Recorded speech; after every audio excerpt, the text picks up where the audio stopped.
Hey y'all, it's JB Glancy here coming at you with another discussion question answer.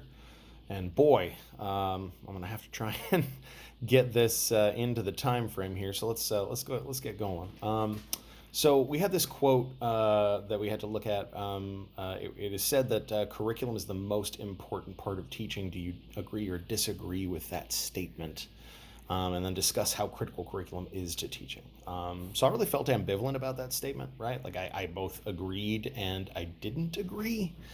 Like I understand the sentiment, standards are certainly necessary to any profession. Professionals need guidelines to keep them honest. They need clear formal curriculum helps with that, I guess. But I think it's important to draw that distinction, like they did in the chapter, between formal curriculum, the learning materials or standards mandated by whatever governing body, district, state, or federal, and informal curriculum, which refers to those things that the students learn from us simply through their daily interactions with us.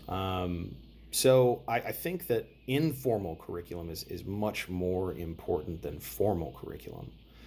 I really loved the John Lounsbury reference, right, to the wayside teaching, right? The quote, the teaching that is done between classes when walking in the halls after school and in dozens of one-on-one encounters, however brief. Um, yeah, that seems like the most important part of what we do.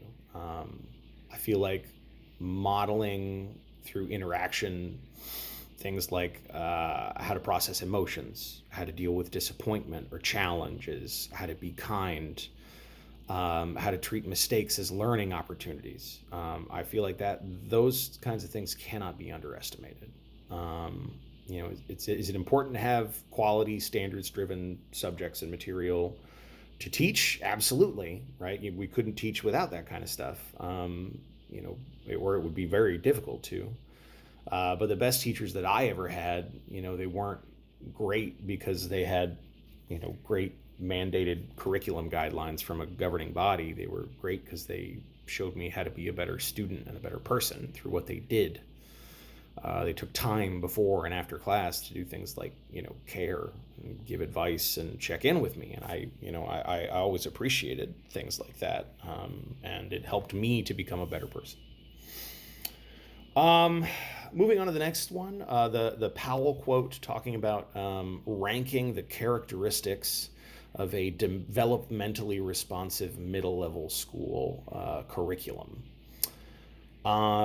Ranking these was really hard, but I finally went with the following. At number one, I had relevant. Relevance is our hook. It's what gets our students interested and keeps them interested, right? Curriculum can, the text says curriculum can only be relevant if it, quote, allows students to pursue answers to questions they have about themselves, content, and the world. And there are very few things in the world that are more self-centered than a teen or a preteen. And that's not their fault. It's not a personal flaw. It's just an effect of being a child. But I think that by developing a curriculum that's actually relevant to student lives, to their needs, to their experiences, that's what allows us to not just get their attention, but keep it, hold on to it. It helps us, motivate them to learn, and it helps them be more focused on how their learning can impact their lives in a real way. And I think that as long as we keep it rooted in that, then that really helps with the motivation piece, which is where I feel like education really starts. For number two, the second characteristic I had was exploratory. Very close second to relevant as a curriculum characteristic, just because I think we need the relevance to get and keep attention and to reinforce the importance of learning, but we have to have an exploratory curriculum to give students ownership of that learning, allow them to take ownership, right? Like building things like discovery and student choice, into our lessons and the curriculum in general. It allows the students to feel like they're in charge, right? And sooner or later, all of our students are going to be in charge of their own learning, right? Like that's the goal. The goal is that we are sending these kids off into the world eventually to be in charge of their own learning, right? In college, they're going to be their own boss, right? They're not going to have as much of a support system behind them. They're going to have to take that on themselves. So I just feel like, building that discovery and student choice in there, it does lots of great things, but it really encourages things like independence, right? And critical thinking and metacognition, right? Like, why am I thinking the way I'm thinking? Why did I do this the way that I chose to do it? For number three, I have challenging. And it was really hard for me to decide whether integrative or challenging was more important as an effective character, as a characteristic of effective curriculum. But in the end, I think I went with challenging as more important because of the real world factor. Yes, we want to challenge our students of all levels so that they can grow, and so also so that they don't become bored and passive. But more than that, we want our students to internalize that challenges are going to happen, right? Challenges are going to present themselves in life, and that there are decision-making skills that they're going to need to rise to those challenges. And I think that this characteristic of a curriculum, really helps them to build those skills, and with the hope that in the future, right, it will help them to adapt to future challenges, both in school and outside of school. Last, I put integrative at number 4, and I don't, I certainly don't mean to minimize that integrative is an important characteristic. It just seems like in order for a curriculum to truly be integrative, it has to be those other 3 things first. Right? Like, in order to quote, help students make sense of their lives and the world around them.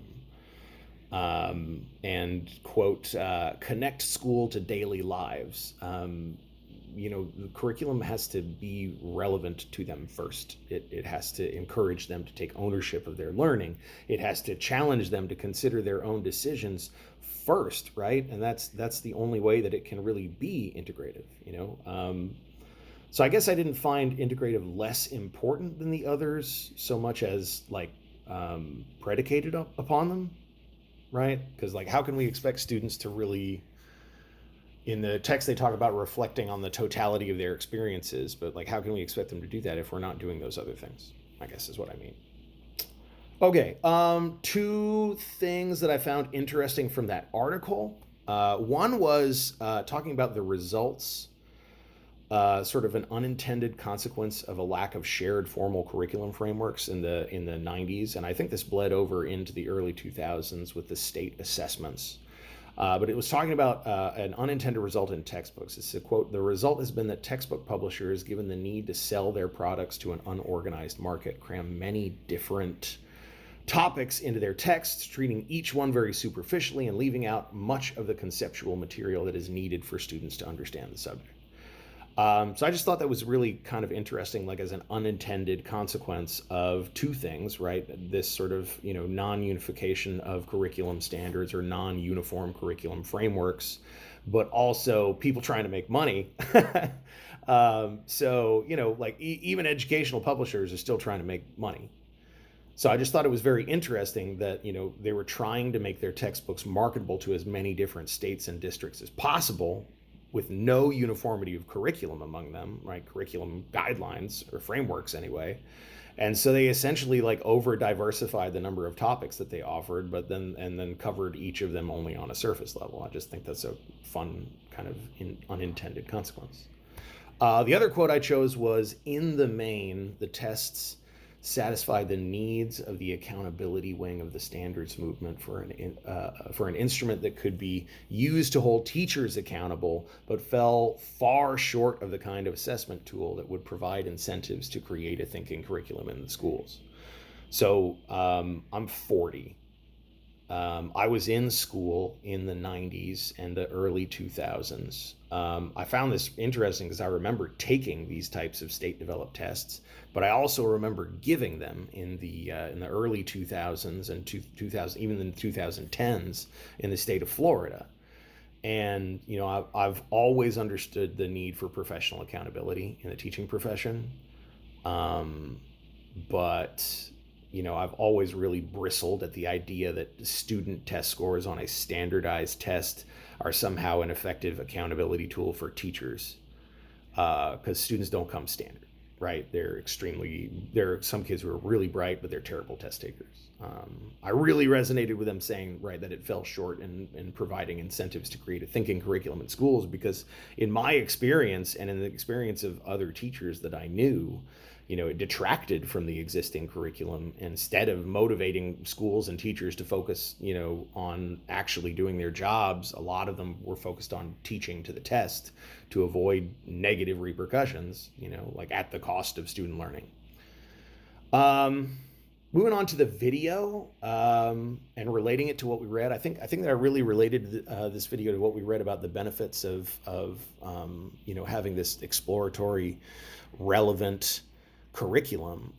Listening to him talk about building this dream of a school where these students are taking ownership of their learning and developing their own learning plans. They're choosing not just what they learn, but where and how they learn it, allowing the students to create, their own, plans for teachers to facilitate. And it just seems like they're doing everything that they need to make those four curriculum characteristics a reality, which I just thought was really cool.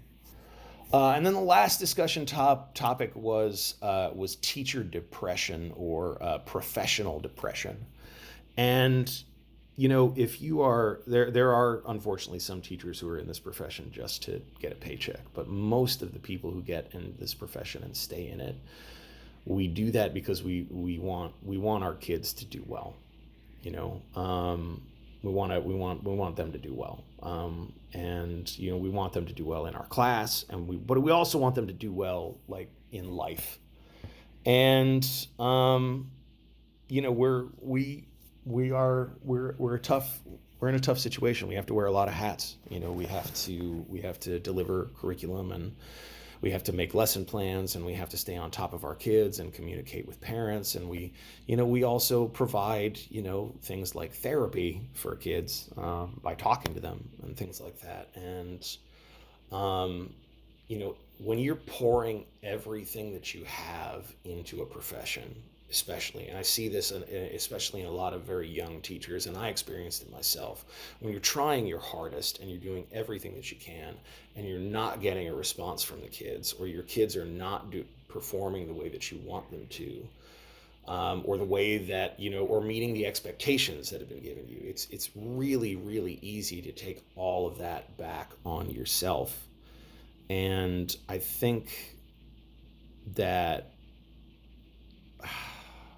I think that it's difficult dealing with all of these different kids in a room, and knowing that the expectation is that, all of these kids have to live up to the same basic standards a lot of the time.